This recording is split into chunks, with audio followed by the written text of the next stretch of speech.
nhưng màកំពុងតែប្រហាត់អ្វីបុកទី3ឆាប់វាយជាមួយសកុផានខំខ្លារៀមបាទតែគាត់ថាបទពិសោធន៍គាត់រៀនតិចទេណាតែ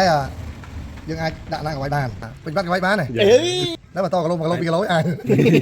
លោកគ្រូបឺតខំដែលយើងស្គាល់ថាការគាត់នៅជាកីឡាករគឺជាប្រភេទកីឡាករ IQ ដែលមិនងាយមាននរណាអាចបំបីក្បាច់គាត់បាននោះទេហើយរហូតគាត់ខ្លាយជាគ្រូបង្វឹកមួយរូបបង្ហាត់សិស្សពោពេញទៅដោយ IQ ក៏ប៉ុន្តែពេលនេះលោកគ្រូបានបដូរ180ដឺក្រេដោយគាត់ព្យាយាមបង្ហាត់សិស្សឲ្យទៅជាកីឡាករបុកជាពិសេសទៅទៀតនោះគឺចូលចិត្តប្រកួតកង់ចេញម្រាមនិងអំបោះឆៅព្រោះដើម្បីតម្រូវទីផ្សារបច្ចុប្បន្នដោយលោកគ្រូថាទី1គឺឆាប់បានប្រកួតទី2គឺឆាប់ល្បីនិងទី3នោះគឺឆាប់បានប្រកួតជាមួយនឹងសិស្សរបស់លោកគ្រូផាន់ជំរាបសួរលោកគ្រូបឺតខំបាទសួរបងកំពូលតិចនិចនេះចាគ្រូមកដល់ក្លឹបលោកគ្រូផ្ទាល់ថ្ងៃនេះចង់មកសួរសុខទុក្ខលោកគ្រូបន្តិចបាទសុខទុក្ខនៅទីនេះមិនដឹងលោកគ្រូចំពោះចំនួនសិស្សចំនួនអីមិនដឹងលោកគ្រូសិស្សខ្ញុំរងថ្ងៃ20នាក់ចឹងបាទ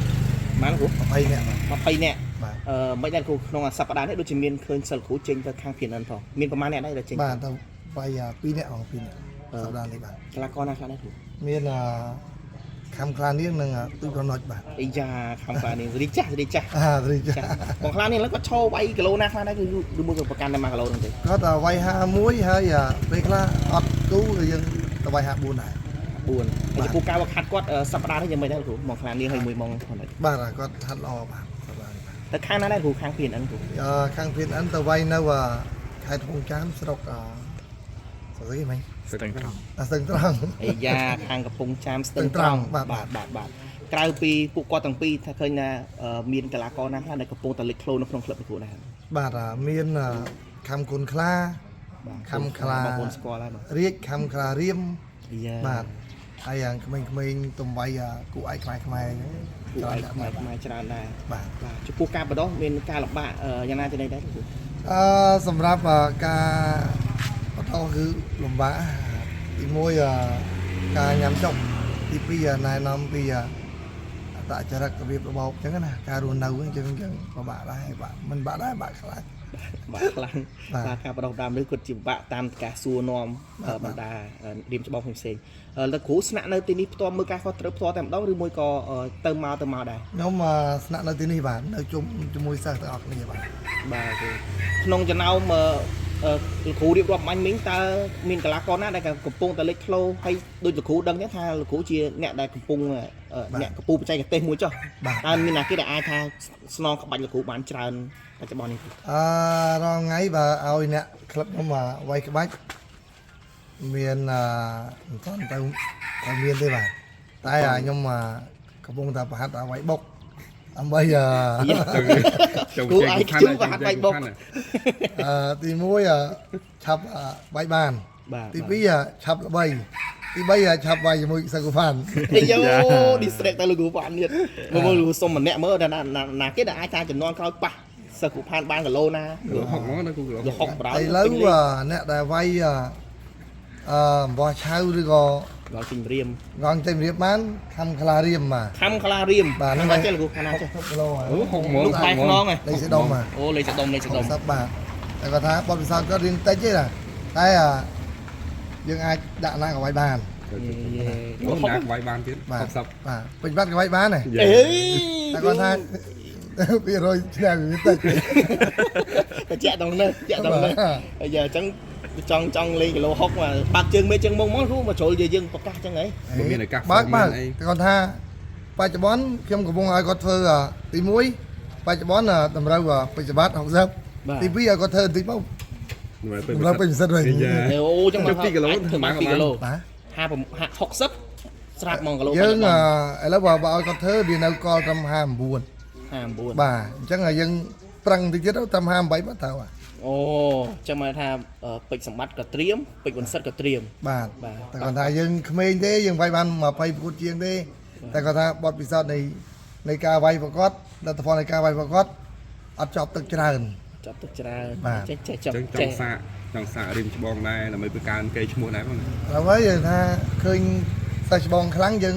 កាន់តែតោងចាប់ទៅអានេះបើឈ្នះសិស្សច្បងទៅមកប្រកួតផ្ទុះដល់ហ្នឹងវាអាចនិយាយបានថាអញ្ចឹងដែរแล้วបន្តគីឡូ1គីឡូ2គីឡូអាច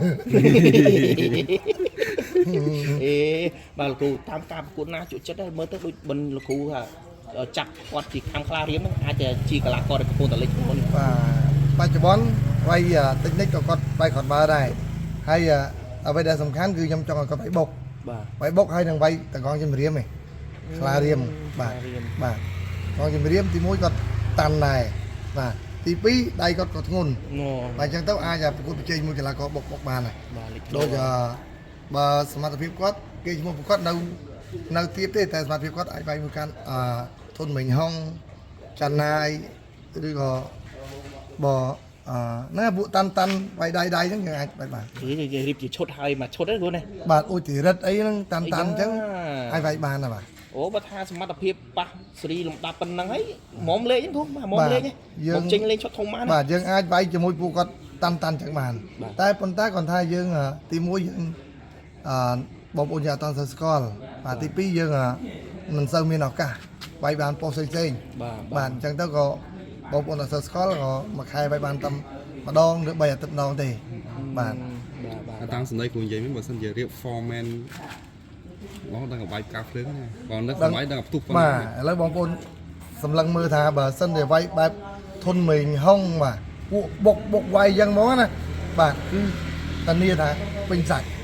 ហើយល្អមើលអ្នកចាញ់ឲ្យដឹងតែដឹងតែល្អមើល ជាតិហ្មងគ្រូជាតិហ្មងមកគាត់ ជាតិបាទជាតិ និយាយ នេះអាចថាជាការសំណុំពរដាក់ឲ្យតែរៀបចេញបាន បាទរៀប4នាក់រៀបអីចឹងកម្មវិធីធំបាទគឺខ្ញុំជឿថាសិស្សរបស់ខ្ញុំខាំក្លារៀបមួយនេះគឺដឹងតែល្អមើលបាទ ជិលគ្រូសម្រាប់ថាឥឡូវស្ទើរបាត់ពិសោធន៍តិចចុះគាត់នៅខ្ចី បាទ គាត់ថាការបរោះបដាប្រមាណទៀតបើថាពេញសាច់សម្រាប់នឹងគាត់តែម្ដង អឺ ចាយពេលប្រមាណនេះគ្រូ សម្រាប់គាត់យើងអាចនិយាយថាបើមានឱកាសច្រើនគាត់រឹងកាន់តែច្រើនហើយបងប្អូនស្គាល់គាត់កាន់តែច្រើនណាស់ព្រោះរងថ្ងៃអត់សូវមានឱកាសតែប៉ុណ្្នឹងហើយបាទពួកគាត់ជាកីឡាករក្មេងទៅវាយភ័យប្រកួតជាងអញ្ចឹងទៅហើយអញ្ចឹងគ្រប់ស្ថានីយ៍ក៏អត់តន់ផ្ដល់ឱកាសឲ្យគាត់ដែរតែបើគ្រប់ស្ថានីយ៍ទាំងអស់ផ្ដល់ឱកាសឲ្យខំក្លារៀមបាទវាយកងជិះរៀមបើវាយកងជិះរៀមមកបាទព្រោះអាកងធំគាត់អត់សូវសប្បាយចិត្តនឹងវាយទេតែបើថាកងជិះរៀមអាហ្នឹងគាត់ចូលចិត្តវាយ ចូលសំណុំគាត់ 100% 100% ចង់ទៅវាយតែហ្នឹងឯង អូខេ